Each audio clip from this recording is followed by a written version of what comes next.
It was a very long day. Nobody listens anymore. Every place has its rules.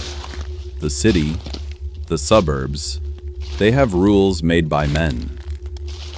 But out here, in the oldest mountains of this country, the rules are older.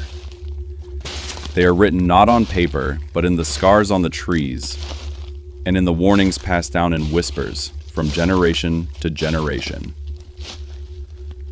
I am Mr. Dread, and tonight, I tell you the story of a town that understood the oldest rule of all. Some things in the deep dark woods must be fed. Our story takes place in the forgotten town of Ravens Hollow, West Virginia, a place where the sun seems to give up early and the shadows hold their breath.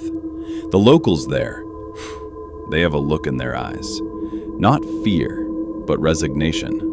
Like cattle that know the slaughterhouse is just down the road.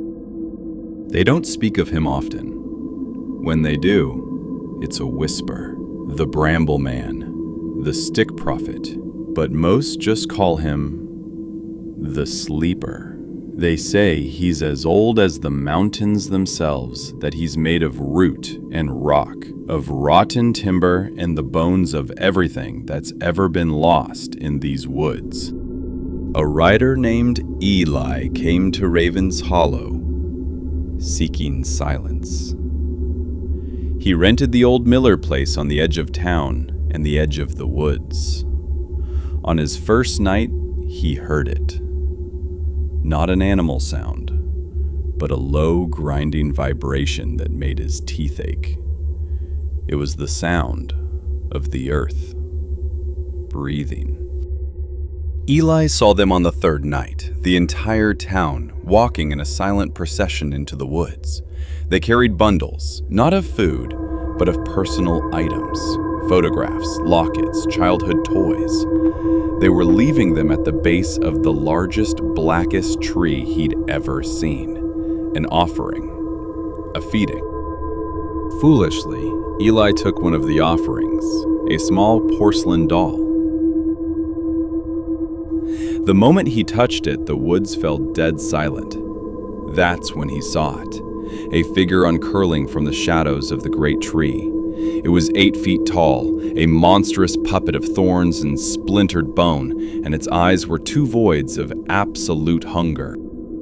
Eli ran. The thing didn't chase him with speed, the forest itself did.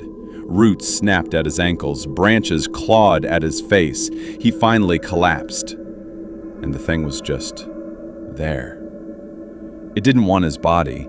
It leaned in close, and a voice like grinding stone spoke into his soul. You took a memory. I will take all of them. Eli woke up on his porch. He couldn't remember his own name. He couldn't remember his mother's face. The townfolk just looked at him with pity. He was empty. He had been fed upon. The sleeper doesn't eat flesh.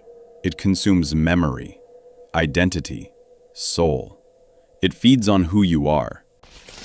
So, if you ever find yourself on a back road, deep in the Appalachian night, and you feel a deep, unnatural silence, remember the rules. Stay on the path. Don't touch what isn't yours. And pray that the sleeper is not hungry. Subscribe to Mr. Dread. Until next time, sleep well, if you can.